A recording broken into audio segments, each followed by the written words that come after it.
sme sa stretli tu v Connecte v Cvernovke v Bratislave na živom premietaní TEDu priamo z Kalifornie. Táto iniciatíva zišla z Connectu, za čo im veľmi ďakujeme. My sme sa len pripojili tým, že TEDx organizuje náš tým TEDx Bratislava. A čím ďalej, tým je toto pozeranie na život TEDu aj v celom svete bežné. A v Prahe sa na tomto zúčastňuje možno aj 100-200 ľudí, majú tam aj živých rečníkov a dá sa rovnako je to aj v Amerike, kde vo veľa mestách sa to takto pozerá na život. Môžete to poňať ako pozvánku na TEDx Bratislava, ktorý sa bude konať 5. júla v Bratislave. Tento rok sme pre vás pripravili aj väčšie priestory, pretože sa bude konať v Slovenskom národnom divadle. Takže dúfame, že každý si k nám nájde cestu napriek tomu, že už sa začína leto, bude teplejšie, ale bude to určite stať za to. Je to celodenná akcia, bude stať 50 eur, ale budete tam mať k dispozícii celodennú starostlivosť spolu s mnoho zaujímavými rečníkmi. V tíme prebieha veľmi vášnivá diskusia o tom, že ktorých rečníkov by sme vám poskytli, ponúkli a môžem len povedať toľko, že určite si každý prídete na sebe. Je to také rozumnejšie pozeranie televízie, kde niekto pozerá naživo, ako papi hrajú futbal a niekto pozerá naživo, ako niekto iný na druhom konci sveta rozprávať niečo zaujímavé.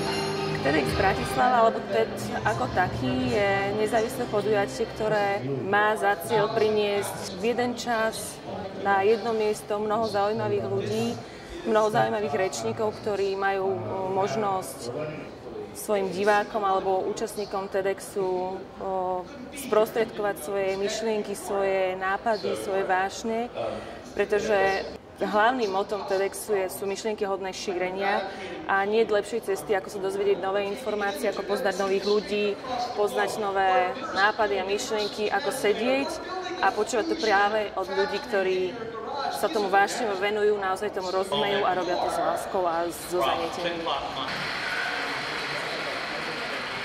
Tak ako ľudia pozerajú teraz TED naživo v rozličných mestách, takisto sa dejú akcie s názvom TEDx v rozličných mestách.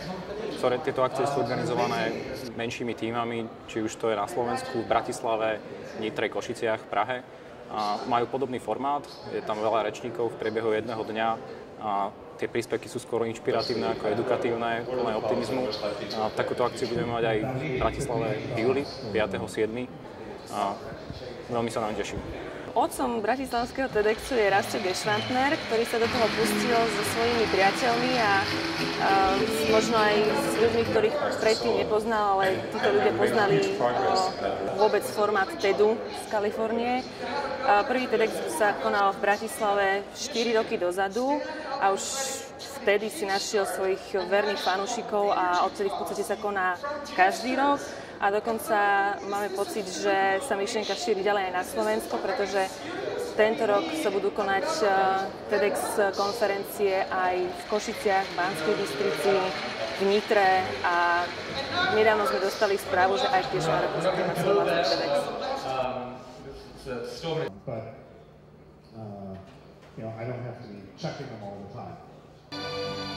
Tento rok bude v Bratislave už 4. TEDx.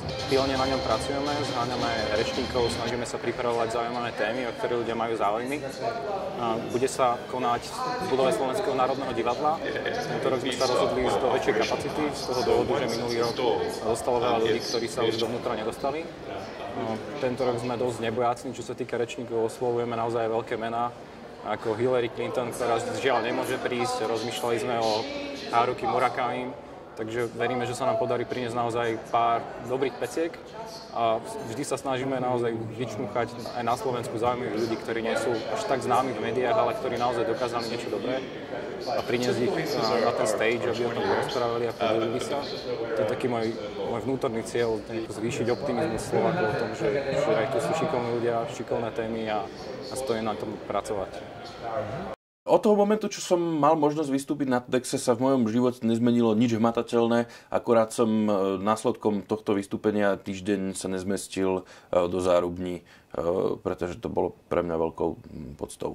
Minimálne som si uvedomil, že aj tu na Slovensku žije veľmi veľa otvorených ľudí s otvorenou hlavou, otvoreným srdcom. Keď som išla von A keď bola pauza, prišli asi nejakých 10 ľudí prišli ku mne a ma objímali, až začali plakať. Ja som do minulého roku nevedel, že nejaká taká akcia ako TEDx vôbec existuje.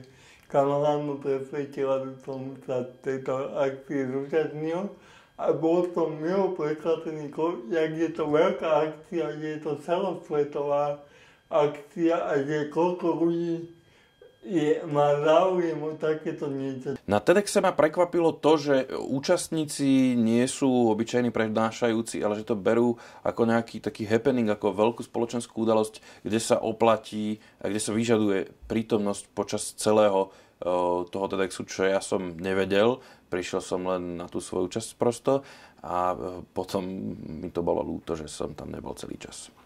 Konferencia TEDx Bratislava, to bolo celé, že iba silné momenty, by som povedala. Každý rok sa snažíme vrátiť minuloročným rečníkom a povedať, opýtať sa ich, čo tam bolo dobré, nech nám oni odporúčia ďalších rečníkov. Takže snažíme sa tak vytvárať z toho tú komunitu. Rovnako aj každý rok sa pýtame všetkých účastníkov, nech nám pošlú svoje názory na to, ktorí rečníci boli dobrí, ktorí nie. Čo je na tom zaujímavé, že vždy si my myslíme, že títo rečníci boli dobrí, títo takí možno slabší, ale vždy sa nájde 5% ľudí, ktorí povedia, že tento rečník bol podľa nich najlepší. Takže ťažko je naozaj odhadovať vkus všetkých ľudí a nejako to paušalizovať. Presne na to aj slúžia toto pozeranie TEDu, vytvoriť takúto komunitu, aby sa ľudia dali dokopy, aby vedeli, že toto sú tí, čo to organizujú, toto sú potenciálni rečníci a keď mám zaujímavú tému aj ja, tak poviem to tu a možno sa dostanem na javisko Bratislavského TEDxu.